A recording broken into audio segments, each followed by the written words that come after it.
Well, what? That's as loud as you could crack it. Just a noisy whack. That's the sleepy sign. Okay, welcome to another episode of the Radical Parenting Podcast. I'm joined today by Dayna Martin, author of Raising Rebels. Let's take a peek at that. Parenting advice from the girl your parents warned you about. Thank you for joining us, Dayna. I really enjoyed your book. Oh, thanks so much for having me. You published it a couple of years ago, right? Yeah, in 2020. Yeah, and you started a Facebook group, which I've also been a member of for about a year or so, a Radical Unschooling, correct? Yes. Yep, I started that back in 2011. Awesome. So we're going to get into like the specifics of your book, but before I get started, I wanted to ask, did all of this just kind of come naturally to you? Was it aligned with how you were raised and just kind of your life, approach, or were there some inspirations for you that had you realize you wanted to raise your children in this way that isn't just the norm or isn't too mainstream? I wasn't raised this way. No, I gave birth to my first child in 1999. And when I gave birth to him, it was a life-changing experience. I had no idea I was capable of giving birth naturally. And that changed my life. And I wanted to help other people achieve that, other women that were desiring that.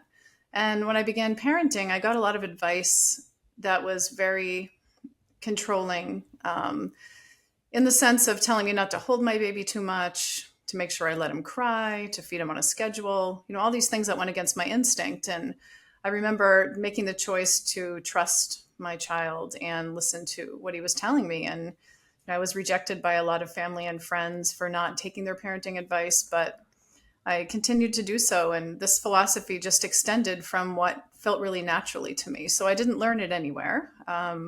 As I went on in my journey, I found other people that were parenting from a peaceful, natural perspective. But yeah, it just evolved as I became a mother. Awesome.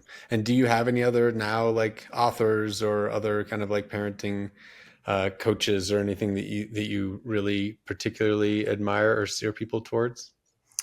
Yeah, I really like Alfie Cohen, Mm-hmm. Peter Gray. I really like him. He's spoken at events that I've run before. Mm-hmm. There's a We've lot had of them people that both have on this inspired me. podcast. Oh, really? Wow. Yeah. That's wonderful. Yeah, I gained inspiration from a lot of unique places, but yeah, they were my two biggest. Cool. Yeah, I thought of Peter Gray several times while I was reading your book. Mm-hmm. Okay, well, let's just jump into it, and then I've got some questions at the end. I have the worst like time wasting habit of watching like reels on like Instagram or something like that. Mm-hmm. I got one a couple days ago that said like something about like next time you're like frustrated with your kids, imagine you're like 80 years old or something like that, and you have a chance to like go back to this moment that you're like so frustrated with your kids, and this is like the only moment you get to have with them. I really like that reel, and it kind of reminded me of the like sentiment throughout your book. The first chapter is called Mess, and you come back to this topic kind of a few times, but it's just kind of like your framework or your kind of perspective on the mess that is inherent in raising kids. Let's just start there. Talk to me a little bit about that.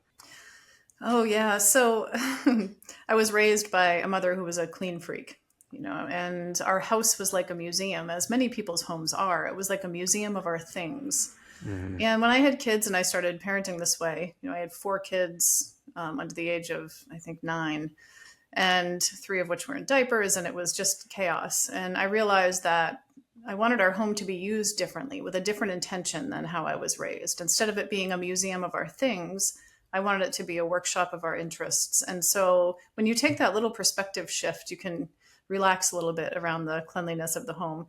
I love a clean, organized home, don't get me wrong, but my children's need to explore and learn and grow is just as important as my need for cleanliness and organization. So when I took into consideration their needs as much as my own, I needed to find a balance and let go of the perfectionism that I was raised with. Yeah, cool. How old are your kids now? My youngest is 15, a son. I have a daughter, Ivy, who's 18, a daughter, Tiffany, who's 21, and a son, Devin, who's turning 24 in 2 days. Cool, cool. I'll be interested to hear a little bit more about how they turned out. But before we hear that, I want to talk more about like all the all the ways that you raise them that everyone's so afraid, that they're going to turn out horribly in one way or another. So Mm. um, I don't know really which chapter. You have so many different chapters, and you hit on a lot of like issues. I really liked. You had several chapters about eating. You had several chapters about like bedtime and sleeping. So let's just talk about like your approach. Well, let's do an overall kind of like the overall philosophy of raising rebels. And Sure. it's also a book that's largely about unschooling. And Mhm. I would say taking the unschooling kind of ethos even further than the more popular, we've reviewed A.S. Neal and John Holt and Lawrence Skenazy and Peter Gray and several other people that promote unschooling. I would say that your book and your philosophy takes this idea of trusting your child and this idea of kind of like non-interference. That's not a phrase you use, but this idea of trusting your child and following their lead further than any of them. So you want to first just kind of introduce the ethos and philosophy? Sure. Traditional parenting is based in what's called the authoritarian paradigm, and that's where the parent's needs generally come before the child's in the way that they go about things. So the parent's needs for quiet, uninterrupted sleep, obedience and compliance, and above all, behavior modification. So behavior modification is a huge focus of most parenting books, and rarely does it take into account a partnership perspective. And so this philosophy is about a partnership based paradigm where the focus is on the needs of everybody in the family equally. And I don't have never focused on my child's behavior or controlling them. I focused on the needs under their behavior. Now, when you do that, it's amazing the behavior does change. It becomes, when you're in a cooperative space, things become much easier, they flow better. And so it's also a philosophy based in freedom and letting go of control and fear, which takes a lot of time. It's not an easy process for parents, but the rewards when you focus on the relationship instead of the role of controlling and training and all of that goes with traditional parenting, the rewards are that your child really trusts you. And when you have a good foundation and a great relationship, you're very influential in their lives when you give them information. So my kids have never had control or limits with most things that parents control and limit. However, they found really great balance with things. So some things being technology, bedtimes, food. They've always had the freedom to use as much technology as they wanted, which I know is really controversial. It's something that comes up a lot. This doesn't mean that it's a permissive, neglectful approach. It's a very involved, hands on approach, giving lots of information, being present with your child above all else. So it's moving away from punishments and rewards, and stepping more into, trusting your child and working with them and being present. Great. So I do want to talk more specifically and even maybe challenge a little bit around like technology and things like that. But before we do that, I really want to get just like steeped in the philosophy. And I think a lot of the podcasts that we do, Kara and I and other hosts, in some essence, we're almost like preaching a little bit to the choir, because I think someone who just believes like kind of like Leviathan, Machiavelli, Lord of the Flies, kind of like this Catholic idea that like we're all just like born sinners and we need the institutions of like whatever. We need these institutions of religion or of school or of government or something like that to keep us in line. They're just not going to raise kids that way and this way, and the way that any of the books that we reviewed on this podcast, especially yours. I guess I'm kind of curious if you have any, if you were trying to like convince someone that like most of us, if not all of us, are inherently good. Most of us want to maximize joy and minimize suffering for not just ourselves, but for everybody. That children can be trusted to like make the right choices. How did you come about that? Were you raised Catholic? Were you were No. you like how did you come about this idea that like your kids, and hopefully most kids and if not all kids, are just like inherently good? You don't have to like control them and BF Skinner them to be good. Yeah, in college, I went to college for early childhood education, and I took a human development class, and I was deep into learning about all of that, and none of it really rang true for me when I was learning about that whole mindset. And so I began to challenge my own preconceived ideas surrounding that. And much of the approach that I've had has been intuitive. And I know it's not for everybody, but for me, I could see the goodness in my child. I could feel it. I could see it. It was something tangible for me. So it wasn't a philosophical perspective change as much as it was that true connection that I had with my baby, and the innocence and the trust and the love. And as they grew, I could feel it. I could feel their intention. And I think that's a really big piece of this, because much of traditional parenting is assuming negative intent, not just from kids. I mean, people have that just in life in general, the assuming negative intent. And this philosophy really focuses on assuming positive intent. And so maybe it's more of an optimistic perspective. The glass is half full, where you're assuming positive intent. And I've always held the belief that my children are doing the best they can with what they know at the time, based on other issues that might be going on. If they're tired or hungry, of course, they're not going to be at their best any more than I am. So it's an approach of assuming positive intent and trusting your children in that, and yourself. Awesome. I mean, trusting yourself above all else, because I feel like a lot of parents know this. They feel this deep down with their babies. And much like me, I was being told, don't hold him too much. He'll manipulate you. He'll cry and just want to be held and manipulate you. And that never rang true for me. I'm looking at this innocent newborn thinking there's no way he's thinking, haha, I can manipulate this person to do what I want. And I always shut out those voices and listen to my heart. A little bit in the book, and a lot in some of the other books we review, you talk a little bit about the self-work that is necessary to like raise a child this way. And as you were just talking, it just occurred to me how much, how many of us are raised to not really trust ourselves, not really love ourselves, not really express ourselves fully. And then how just like projection is kind of just all there is. We always project what we feel about ourselves onto others. And so it does occur to me that maybe like a first step in raising a child this way is just learning to kind of like accept and love yourself and trust yourself, like you just said. Any thoughts? Your book doesn't go too much into this on like the practice or work that helps a parent do that, know themselves, love themselves, accept themselves. Yeah, I think as you go on, if you begin this journey, I know for me it was from the beginning, but it was like it kept reinforcing itself, because I would listen to myself and then be responsive to my child and see the positive feedback loop that was happening, which further reinforced my trust in myself. And I could see my children thriving, and I could see that they were learning and growing. And so that process was this reinforcement that you're on the right track. But the inner work necessary, I think, has to do with healing from our own upbringing. And that's a big piece of it for a lot of people, is healing from your own childhood and making peace with your parents doing the best they can with what they knew at the time also. And, the process is ongoing. I'm still growing. I'm still learning. Sure. I'm still, on the journey with all of it. And how have you in your life, and especially as you were an early parent, worked on healing from your upbringing? Forgiving your parents, forgiving yourself? That's a really great question. It's so many things. I mean, just my continuous evolution has touched not only on parenting, but everything in my life. Freeing myself of realizing that I could make a living doing what I love in various, capacities, and that we don't need to be living a life taking orders and living a life of drudgery, doing what we're supposed to do. We can, expand and grow through pursuing our passions. And I've read a lot, I've attended a lot of, seminars over the years, and the inner work is more, finding those answers within myself to the questions that I've had my whole life. And that really has to do with, I was raised Christian. I was raised Baptist. And my parents didn't go to church, but I went with my grandmother.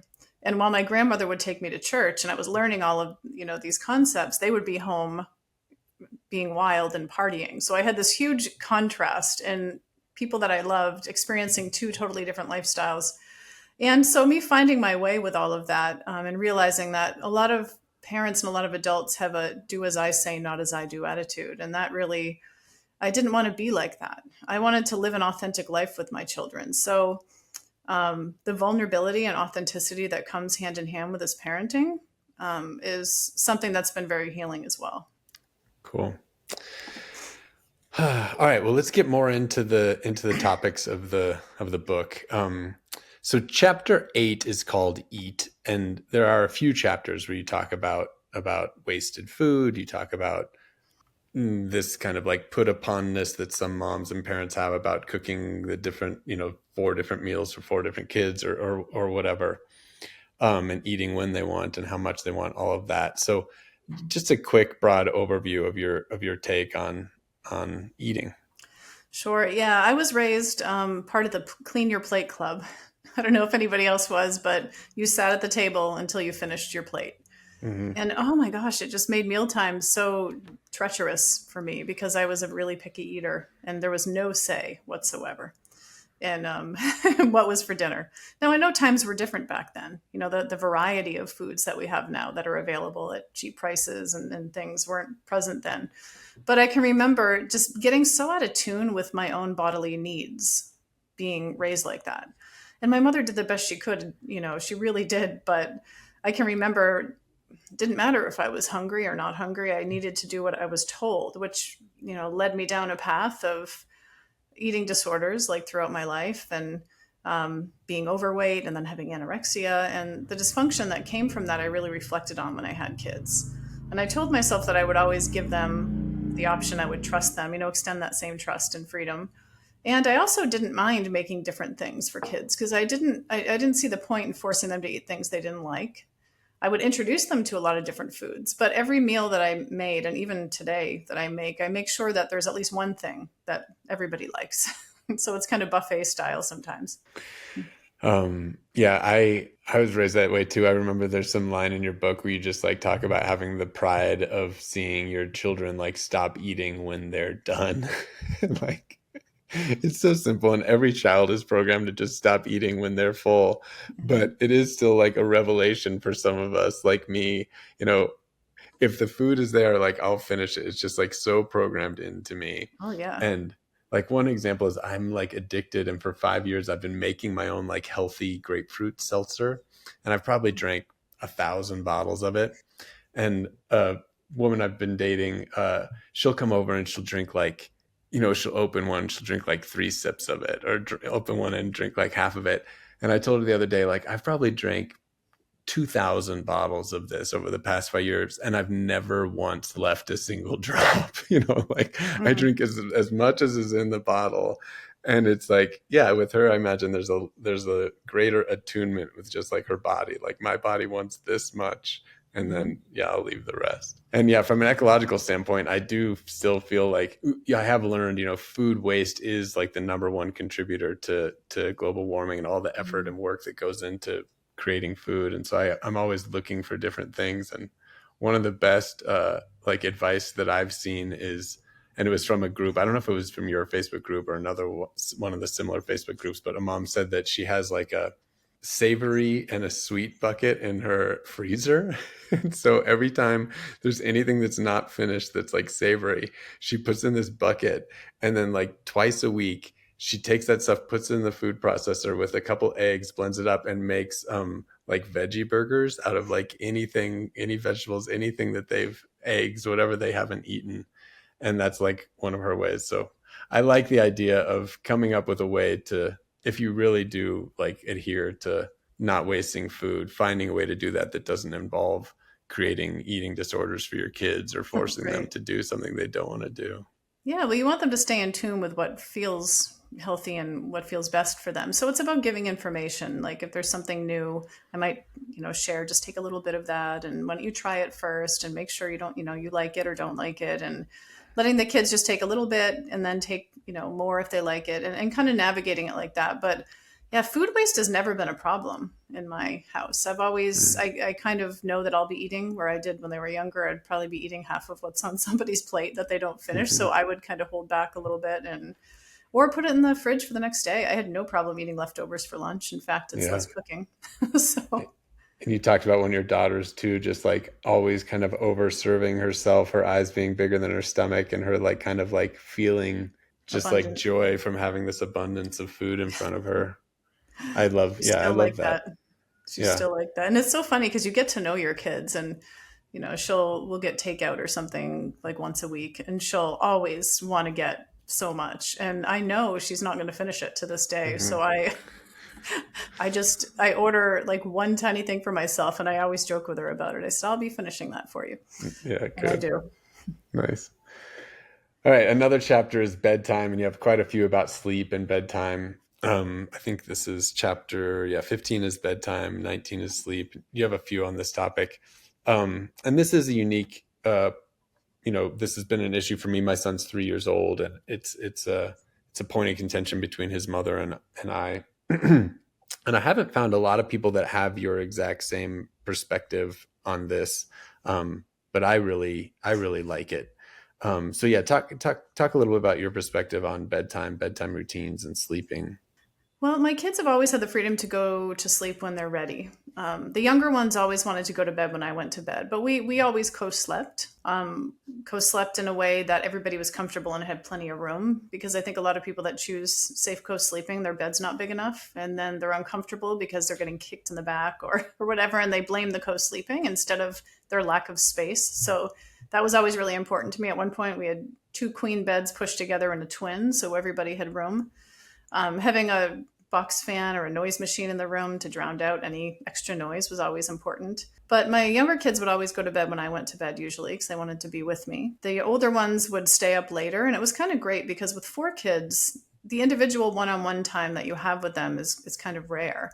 So I loved that at nighttime the little ones would be up with me and I'd read to them, or we'd cuddle and chat, or that my younger ones could be with their dad, and the older ones could be with their dad and watch a TV show or connect in that way. So, and also waking up in the morning, the little ones would wake up with me and the older ones would sleep in. So you'd have the individual time. That was really nice. But we also, even though we never had like a strict schedule of any kind, we had a rhythm to our day. And so we'd go up and get ready for bed together, depending upon the age of the kids. The older ones would be in their rooms or whatever. And yeah, so it just always worked out. It's so funny because it was a non-issue.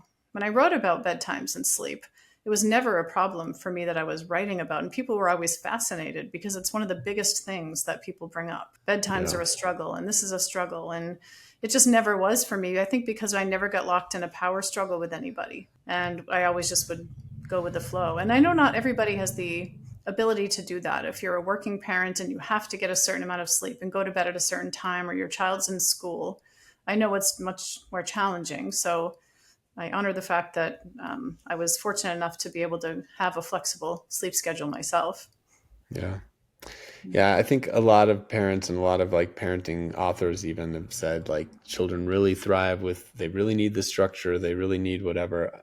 Yeah. I personally believe, and even have, had some authors on this podcast, developmental psychologists, that think that's more for the parents, that the children will fall into their own cycle. And I think probably the author that's most closely aligned with your perspective on this is Brad Blanton, who wrote the book Radical Parenting. And his theory is just like children are programmed through millions of years to want to sleep. They're going to sleep just fine if you don't like get in the way of it. They're programmed through millions of years to want to eat and drink, and if you just don't mess it up, they're gonna eat healthily. They're gonna drink healthily. They're gonna sleep healthily. Yeah, it's the control that gets in the way of all these things. I agree. It's if you're trying to control the schedule and control everything, kids really just naturally want freedom above all else, just like any human being. And so if they feel unfree or controlled, some highly sensitive kids more than others, will really push up against that. And that will remove them from their natural, intuitive, sleep cycle. It really will. They'll push for that freedom above all else, even if they're tired. And so then their sleeping is all, out of whack, and parents struggle with it. So letting go of control, trusting them, letting go of fear, which is a big one. Kids just naturally want to sleep, and it's never been a negative association for them, ever. It was always positive. They loved to go to bed. They loved when it was time to go up together, or if the other ones could stay up. So it was when you have the positive association, it's a non-issue. Yeah. Yeah. For people who do struggle with sleep, I really felt so relieved when I finally did this. And for me, there were custody issues that were kind of causing problems and stuff, so it complicated it. But when I was able to finally just let him sleep when he wanted to sleep, The first clue I got of that was like really early on, before he was even 1 year old. I just knew he didn't want to go to bed when I was putting him to bed. And so finally on New Year's Eve, when he was like 10 months old, I had this excuse. We can stay up all night long. We can watch movies. We can stay up all night long because it's New Year's Eve. And that was the first night that he just like totally just fell asleep like 10 minutes after his bedtime. And yeah, that was a bit of an eye opener for me. Yeah. All right, so the next chapter I want to talk about is chapter 17. This one's called Mean Girls. I think this is the one where you talk about your daughters having that time alone at the mall. Mm-hmm. Yeah. I don't even really remember, but this is the only point in your book where I remember like tears coming to my eyes, and I just felt like really proud of them, and just like, yeah, this it felt a little bit like a vindication of your parenting approach. So talk to us a little bit about that chapter and what it meant to you. Yeah, we were in England visiting my mother, and we went to a mall, and it was my daughter, Tiffany, and her friend who she grew up with. And I took them both on this trip, and they wanted to go off on their own. And so they did. And these girls went up to them and started calling them names. It was kind of a tough area of England where we were, and just being really bullying. And the girls didn't really react. They, they weren't triggered in the space, nor did they believe that what the girls were saying were true. They've never been conditioned to have that level of self-doubt within themselves. They just felt bad for the girls, really, and just walked away instead of engaging. The girls followed them, and it ended up being a kind of intense situation for them. But the way that they got out of it was just to be peaceful and to not engage. And I think when your child's self-esteem is intact, which is tough during the teen years, it really is. When your child's self-esteem is intact, they're not as triggered or reactive when somebody's calling them names. Now, this is something I had no clue about until I lived it with my children, because as I've gone on, I've seen the results of this and have written about it going, wow, this is fascinating. And to see how peaceful they were and how it didn't really affect them, it brought me to tears, because I was in those situations. But when a teen, another teen was bullying me and said something to me, I believed them. Yeah. I thought I was those things. And that in itself was so damaging. Now, that happens when children are conditioned to be people pleasers. And when you're in the authoritarian paradigm with controlling and punishing and wanting certain behavior from your child, these side effects happen that are really negative. With well-intentioned parents, they just do. It affects a child's self-esteem. They're not sure of themselves. And so they learn to trust what other people say and other people's judgment and perspective more than their own. Exactly. And so I was blown away myself with how little value they put into these names. They, told me after the fact, these girls must have had a really hard life. Why were they treating other people that way? And my daughter Tiffany said, they must have been really hurt themselves. Somebody must have been mean to them. Mm-hmm. Now that's a perspective I never had, ever. Mm-hmm. I would just hide from the bullies or, try to find a bigger kid to go stand up for me. But it was a very self-focused perspective I had at that age. But I later realized it was because I was conditioned to be self-focused.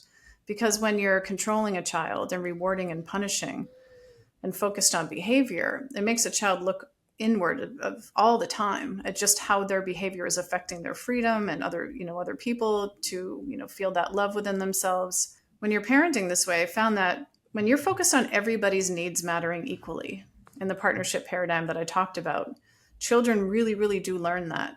It's not about just themselves, it's about everybody. And so my kids' worldview has always been on everybody, not just themselves, like many of us were, as a means of survival. And so I could see it in that situation. Yeah, that was powerful. Great. Yeah, I loved what you mentioned in that chapter too about, I don't think a lot of people realize this, that you've said it here too, that when you do get like an insult or you do get a criticism from someone, the ones that sting the most are the ones that you, at least some part of you, believes and doesn't want to believe. And when someone criticizes you in a way that like none of you agrees with, none of you thinks is true or could be true, it's just absurd. It's just like confusing and absurd. It's not embroiling like like so many of the insults I've received in life have been. Yeah. Cool. You get into a lot more of schooling stuff in the second half of the book, like memorization and yeah, I think this stuff is pretty obvious, but it's just getting so much more obvious, like what value there is in memorizing things when like we all have all, at the tip of our fingertips, we have access to any of the things that any of us would have ever memorized. So yeah, anything you just want to say generally about unschooling and about your qualms with the traditional schooling approach? Well, the focus on taking tests and memorization and basically trying to fill children with all this knowledge that they may need someday is utterly flawed. All of my kids have learned what they've needed to learn as they've needed to learn it, and that's how all human beings learn. And so unschooling is really different in that there's no such thing as forced learning. Now, a lot of people with kids in school or a traditional approach, they really confuse learning with forced learning. Now, most children in school do not want to be learning what they're being forced to learn. And so they're memorizing things, memorizing facts, and basically just obeying, doing what they're told, all for the sake of their own freedom, because they want good grades so they can do what they want with their time, what little of it they have. And with unschooling, it's based on interest-driven learning and self-directed learning. So when children want to learn something, the parent is in the role of the learning facilitator, not the teacher. So I'm never standing in front of them, pouring knowledge into them as the all-knowing authority. It's more of a facilitation of, if they show interest in something, bringing as many resources into their lives to learn and grow from based on whatever they're into at the time. And so it's a very hands-on approach in that way. And it's a very joy-based approach. So my kids have never been forced to learn anything they didn't want to learn. And a lot of people would think, how are they prepared for the real world if you don't do that? Well, we're not all meant to learn the same things in life. And the idea that every child needs to learn the same curriculum is wrong. Children learn what they need to in their own expansion and growth. And it's a very trust-based approach, I realize. But having raised my children this way, I see the value in it. And not just my children, but thousands and thousands of other kids. So I know hundreds of grown unschoolers, and none of them turned out like anybody ever told me they would, early on. They're all really passionate, unique individuals pursuing things they love with careers that they take a lot of joy in. And so the philosophy definitely is different in that way, because I think we're under the idea that learning needs to be a struggle, but it doesn't ever. That's a big difference. Not that this isn't a good sample size, but tell me what your two oldest kids are up to now. Okay, yeah, my son Devin, he's doing a lot right now. He has a nursery that he runs, his own nursery, and he's also managing a tractor supply store. He's very involved in his church, and so he's doing a lot of work there. He is in a place in his life where he's always expanding and growing. He's also a blacksmith. So he's multi-professioned, which I think is really interesting. And a lot of unschoolers are. And I am. I mean, many of us are today. So the idea of what are you going to be when you grow up, that is so outdated. Our kids are earning money and growing and having careers, a lot of different things at once. And so my son has always been in that space. And so he's multi-professioned, doing things he enjoys. And your oldest daughter? My daughter, Tiffany, she is a model. She's into that, which is so out of the range of what I ever knew would happen with one of my kids. But, she's she manages her career herself. And she is, out of all my kids, it's funny because all my kids loved technology growing up except her. She never used it. She never gamed. She never, used technology of any kind. And now she is the only one with a career based in that. So it's fascinating to me. But she's the brand manager, and she, sponsors different brands. She is doing multi-professioned also. She helps me with my business. Actually, I run a skincare business, and so she's my right-hand woman. She handles all of the skincare line with me. She helps promote it. She does all my social media. So she is in partnership with me in my business, and also doing her own thing on the side. Cool. All right, I'm going to skip forward to chapter 23 is child advocacy in public. So this is an issue I think a lot of us deal with, especially those of us that are more in this like trusting and like wanting children to be free autonomous humans, not oppressed like second-class citizens. Mhm. So talk to us a little bit about your kind of like approach and like what happens inside of you and how you react when you see children out in the world that are, yeah, in your view, I mean, you didn't use these words, but I'll use them, being oppressed. Well, my journey with this is really interesting because in the beginning, I can remember I was on my way back from England. I spoke there at the first ever unschooling conference in London. So it was like this big deal. And I brought my whole family. And the kids must have been like 1, 4, 6, and 8 or something. And on the way back, there was a mother sitting in front of us whose little one must have been 18 months old, was jumping on the chair facing us. And the mother was getting really frustrated and pinching the baby's legs really hard. And the baby was crying and she was trying to force him to sit down, like being very kind of scary in that way. And I remember turning to my son and said, I don't know if I can sit here and watch this. It's so abusive. And, that was kind of the approach that I had. I think I was really judgmental in the beginning of my journey. I'd see mothers mistreating their kids and I would judge them, and just be like, oh, what a mean mom. And I'm not proud of that. But so, continuing on this flight, something happened inside me and I had this shift where I said to my daughter who was in the seat in front of us, why don't you switch places with me? And so she came back. I went up front near this mother and I asked her, I said, can I help you? Like with anything. And she burst out in tears because I realized like this poor mom, I'm judging her and I should be maybe offering to help. And she started crying and said, I've been traveling for 2 days. My husband's in the military. I'm all alone. I'm exhausted. And she said, I'm not normally like this.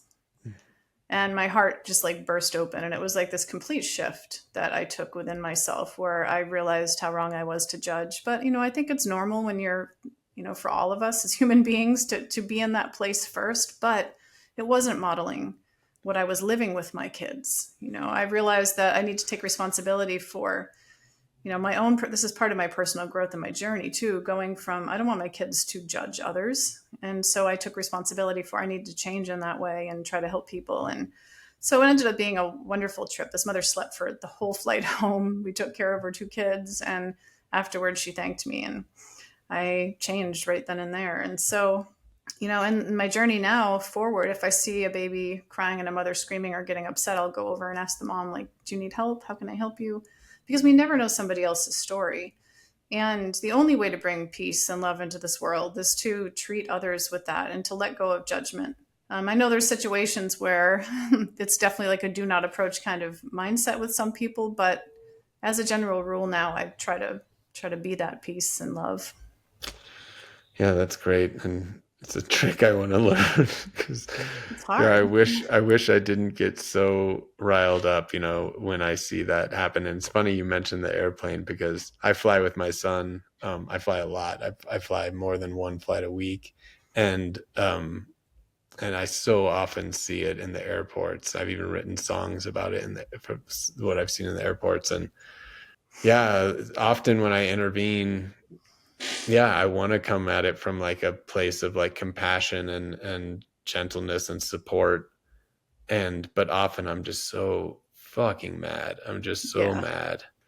Yeah, I definitely still feel that rise up in me if I see it happen. And I try to shift it. Sometimes I'm in a space of not feeling like the parent's approachable to go offer to help. But yeah, so it's a journey. It's inner work. I'm always trying to get there. But that was the one time I just remember really taking responsibility and being like, this is going to feel really bad unless I help somebody. And also you never know the power of your love and compassion and support.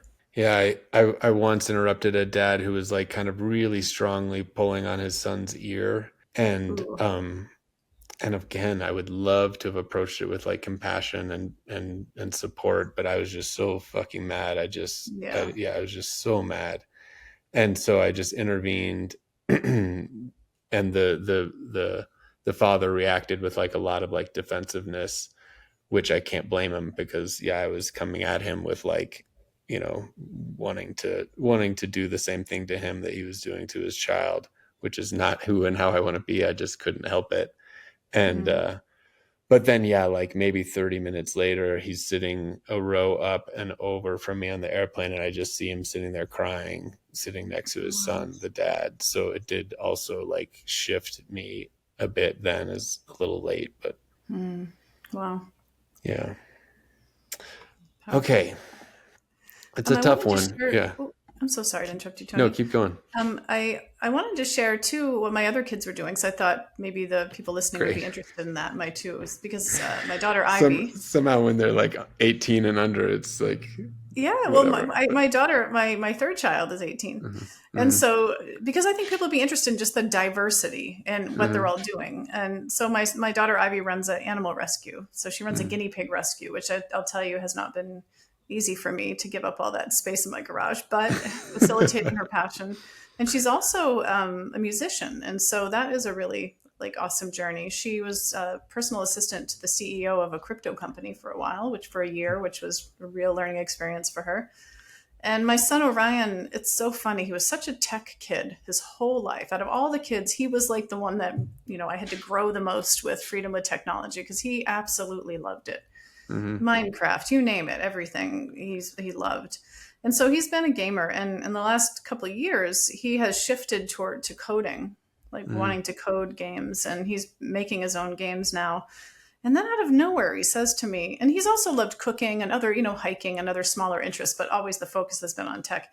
He said, Mom, I think I want to learn to play the piano. I'm like, really? Mhm. Wow, yeah, sure. Like, of course, I'm over a facilitation problem. Like, oh, let's get you one. Let's do this. So we get a keyboard for him, and he's playing. Like after 2 days, he's playing really well, and I'm like, "What the heck? Like, what's going? You're so good." He's like, "Mom, it's like gaming. It's like I've been using both my hands like forever. Like I Mhm. know how to do things with both hands really, really well." And I'm writing an article right now about the fact of how gaming prepares kids for things we're not expecting. So Mhm. whatever parts of the brain he has used to multitask with gaming for years, he applies to music now. And I've had people come over and listen to him, and one person in particular said he's playing at a level that people play after 6 years. And I don't Mhm. know how he's doing it. Now, he's not any different than any other child. It's not like he's a genius prodigy. As much as I Mhm. love my kids, I feel like every Mhm. kid has this potential. But for some Yeah. reason, studies haven't been done about these things. They've always been anti everything and the damage of gaming and so forth. And I'll tell you, gaming has really opened him up to this space where he wants to be a concert pianist now. Now, who would have ever thought that could come of freedom with technology and supporting a Yeah. child? And so I just wanted to share that too. That's great. Thank you. He's You're welcome. 15? He's 15, yeah. 15, yeah, cool. Chapter 29 is self-worth. I don't know if you remember the specific contents of this chapter, but I do think self-worth is kind of like one of the ultimate goals of a parent, is just either building up or at least not eroding the self-worth of our children. Anything you want to say about that chapter or that topic? Well, I think most of us were raised to be people pleasers, and turning to other people in our lives to let us know that we were okay or that we were good or that we were approved of. And when somebody was pleased with us, then we could then love ourselves. And so it was this constant looking for validation. I think it was an unfortunate side effect, not intended by those, that loved us, that took care of us and raised us. But it is really where the authoritarian paradigm, when the focus is on behavior, this is a side effect of that, where you're then turning for validation everywhere. It took me a long time to come away from that. And it wasn't until I had my first child that I was faced with that decision to, when my mother-in-law told me you can't hold him too much or he's going to manipulate you, I had to make a choice for her to approve of me as a mother, which I so wanted so much, Mm-hmm. first Mm-hmm. time mothers just do, or whether to listen and trust my child, which would mean that she would not approve of me. And I can still remember like my heart being ripped out, knowing that she disapproved of how I was parenting. However, an amazing thing happened in that space, and I was like, wow, I don't need that anymore.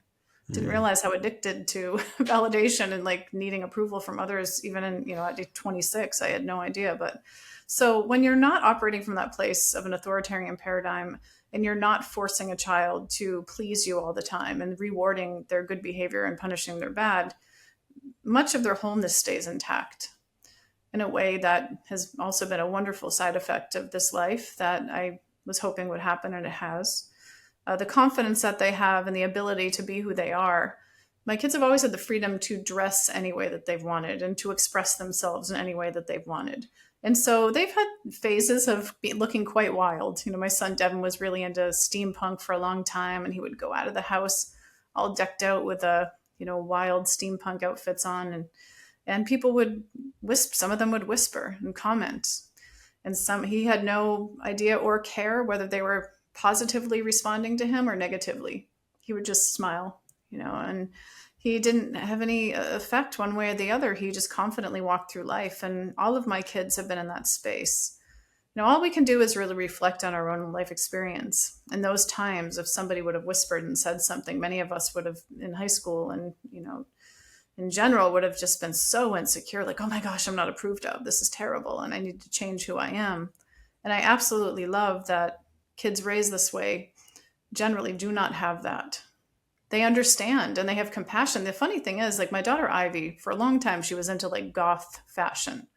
So she would wear all black and, crazy makeup. And she still looks a little wild. People still stare at age 18, but she's toned down a bit. And when somebody would comment, like most of the time she'd get really positive responses. People would say, I love your outfit. I love your hair. But every once in a while, somebody would say something negative or laugh. And she would say, it's okay, Mom. I know I look different than everybody else. Of course they're going to say that. Like she had compassion, even for the criticism. Mind-blowing to me. Compassion for the criticism and didn't take it on at all. Didn't take it personal. And that, gosh, it was so wonderful. It was healing to me. My kids taught me as much as I've ever taught them. Yeah. And the things that really matter, the intact self-worth. And I am blown away every day with their confidence in that way. Yeah, totally. Oh, that's great. Oh, yeah, we've reviewed over 50 books for this podcast, and I'd say like 99% of the like lessons and techniques and stuff have either just already reinforced things I already knew or believed, or were just like speaking to things I already kind of knew. But one of them that like didn't come naturally to me at all was this idea that you mentioned Alfie Kohn, he speaks to, but really everybody, Janet Lansbury, Dan Siegel, Tina Payne Bryson, they all discourage us praising our children. And this people pleaser thing that you're talking about, it's just, we don't think about how even just that positive thing where there's no negativity at all, that positive action of just saying like, you're so good at this, you're blah, blah, blah. Just like introducing my assessments and my praise of their activities does shift them a little bit from just doing this thing because they love doing it into like wanting this affirmation from me. And so, yeah, that's been one of the most surprising lessons that I've had from these books that I've read is I don't want my child to be a people pleaser. I don't want him to try and do things because he knows I'll approve or I'll praise him for it. I want him to do things just because it lights him up and it just like brings him joy in life. Yeah, that's beautiful. Yeah. And so I remember when my daughter Ivy, she never has ever said to me once, how do I look? Isn't that crazy? Never. Yeah. I ask my kids that still. Yeah. And so the kind of questions I'll ask her is like, how do you like your outfit? And she's like, I love it. I'm like, awesome. Yeah, cool. It's not that I don't authentically share.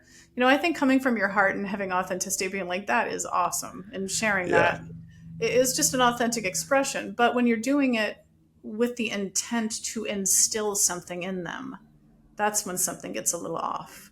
I still think it's a little off. I mean, not saying what any other parent should do. And I think especially once kids get to like your kid's age, it's like, it's just you being, you're authentically expressing yourself. But I think at my son's age, where he's 3, yes, when they're little, I just don't want to interrupt him. I just want him to have intrinsic joy with the thing that he's doing and not be worried about whether I think it's good or bad or whatever. He told me the other day, he sat down at his drums. He's only been speaking for like 2 months. And he sat down at his drum set and he said, I'm not very good at this. And I was just like, oh my God, where did you get, like, I was so bummed. Just like, where did you get that? Yeah. Yeah. I don't know where he got that. Yeah. Well, it was his authentic thought in that moment. Mm-hmm. Yeah.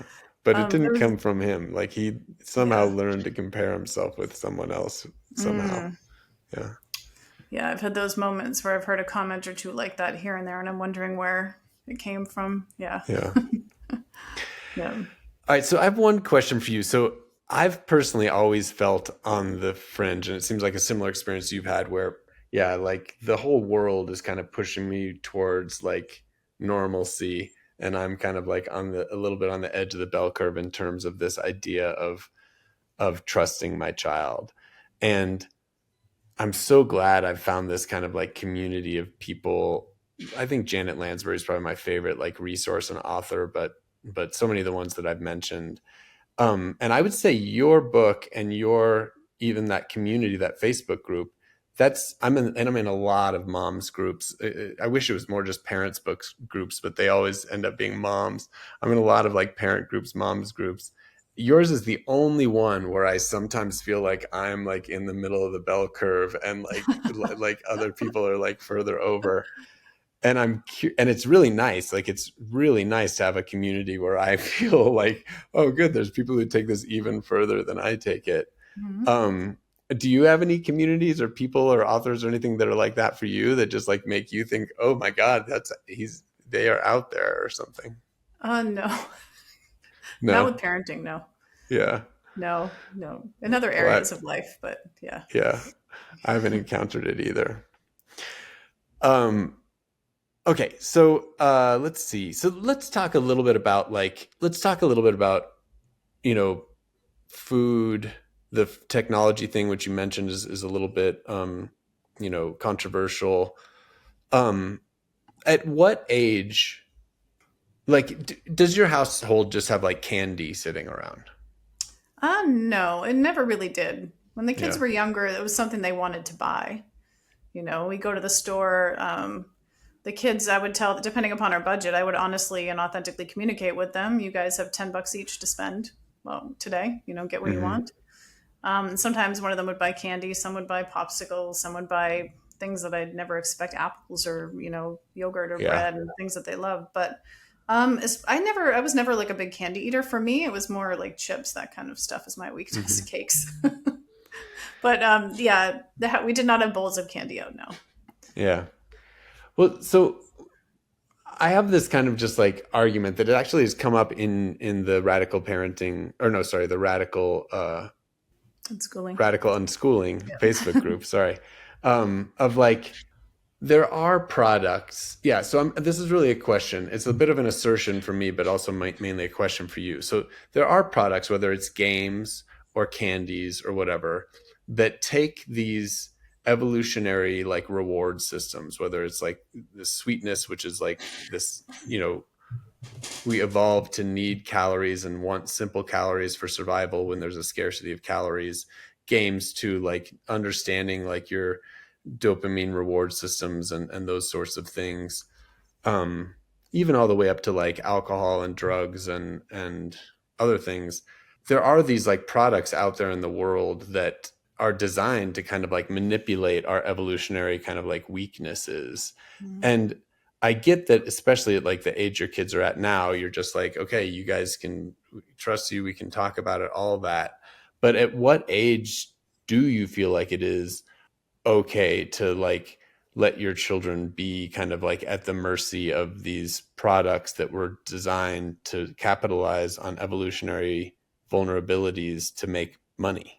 Well, from the beginning, we've always had discussions about these kind of things. It's always just organically unfolded. As I learned something, I would share with the kids. I remember having a conversation with my daughter Ivy when she was probably 6 or 7 about a high fructose corn syrup. I think we watched a documentary about it, and she, from that point forward, would check labels, and she never wanted to buy anything that had it in it. And so I think giving kids information, kids want to naturally be healthy. I know it sounds crazy for some people to hear because we've been told on the contrary. But in a dynamic with control, children, like I said before, if anything's being controlled or limited, kids develop an unnatural relationship with whatever's being controlled or limited. And so they want their freedom above all else, and it will override their innate desire for their well being. And so when that's not part of the equation, kids want to be healthy too.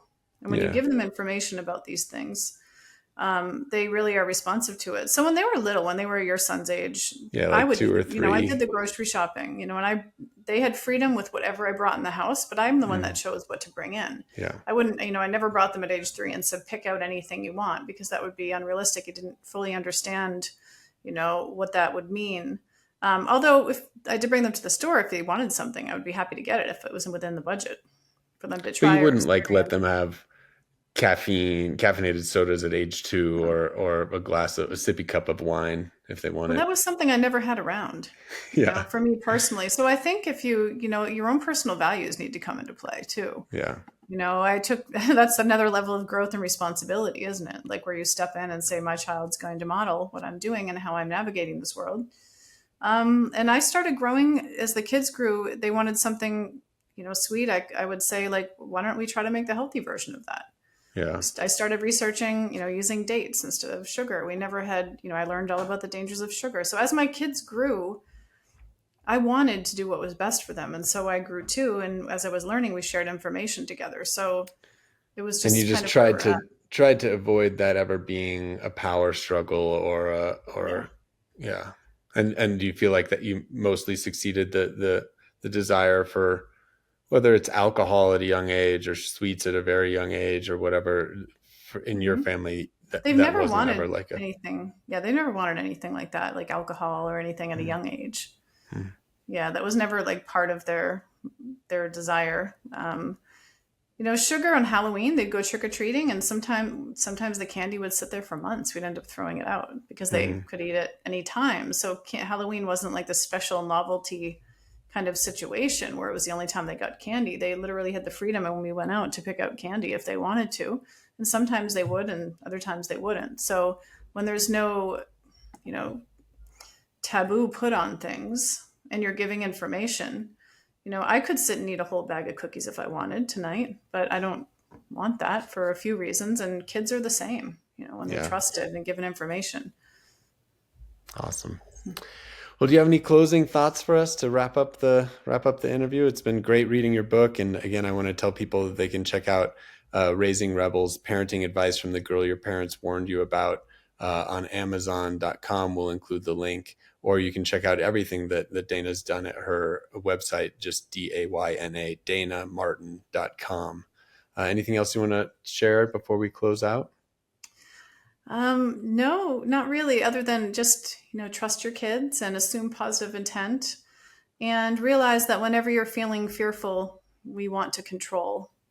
And so when we're trying to move toward letting go of control and into more connection, we want to help, rid ourselves of fear. And so there's lots of support out there for that. Great. Thank you. You've been listening to the Radical Parenting Podcast, live on 92.9 FM, 89.3 HD3 Denver Open Media. Also, you can find us online at radicalhonesty.com in the Radical Parenting Podcast section, and anywhere that you listen to podcasts. So thank you for joining us, and thank you for joining us, Dayna and Martin. Thank you so much. Thanks for having me.